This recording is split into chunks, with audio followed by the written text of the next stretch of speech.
So I've been out of town visiting my kids, and I had some really good learning experiences while I was out there visiting family. And I hope this video is seen as an educational video and not a video as I'm putting my business out there, because I'm not naming names. I'm not even naming anything that anyone would be able to tell this is about. But, well, I'm not even going to say anything about the situation. What I'm going to talk about to you today is codependency and boundaries.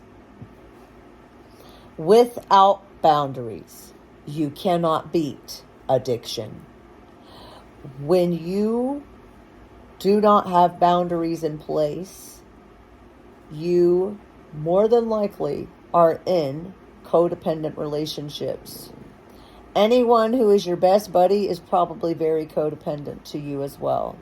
And I'm going to tell you how this starts. It starts in the family. It starts in the home. That makes it hereditary. This also causes addiction to be hereditary. You have women and men who grew up chasing down their parents because their parents were alcoholics or they were gamblers or whatever. No affection, no consistency, no real love. And that child grows up to also grab a few addictions. They like to party. They like to drink. They like money. They are workaholics. When you are constantly working, you are avoiding trauma. People that stay busy, and I'm not saying staying busy is bad, but you should not be so busy that you cannot take 10 minutes to be in the present moment. Okay?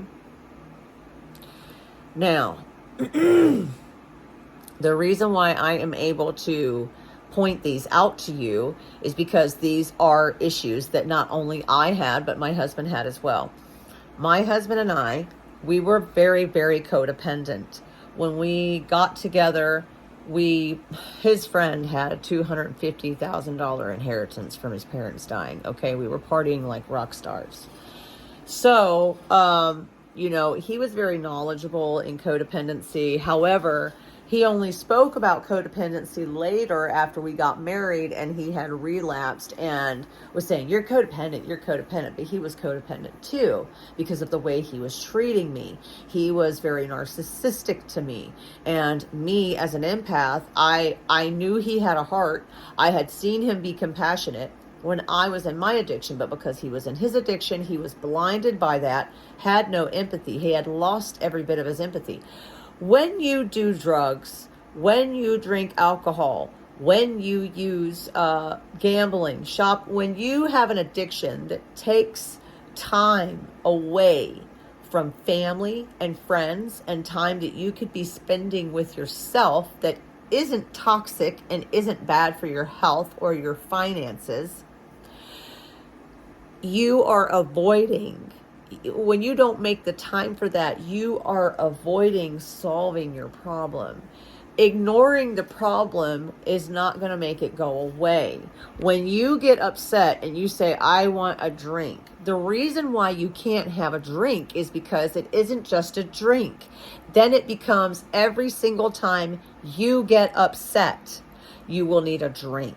And then because you are comfortable having a drink every time you get upset, you will begin to become more comfortable having a drink every time you eat dinner. It will start to become more habitual and routine. And you do not need these types of habits and routines in your life. The types of habits and routines in your life should be serving to you. They should be beneficial to you. If you are someone who doesn't, let's say you're 40 years old, I'm 39, let's say you're my age. 3 years ago,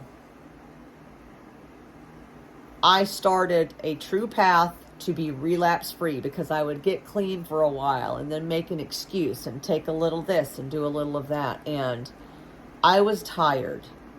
And I asked for God to give me the desire to want to do that more, to have more of a motivation to do that.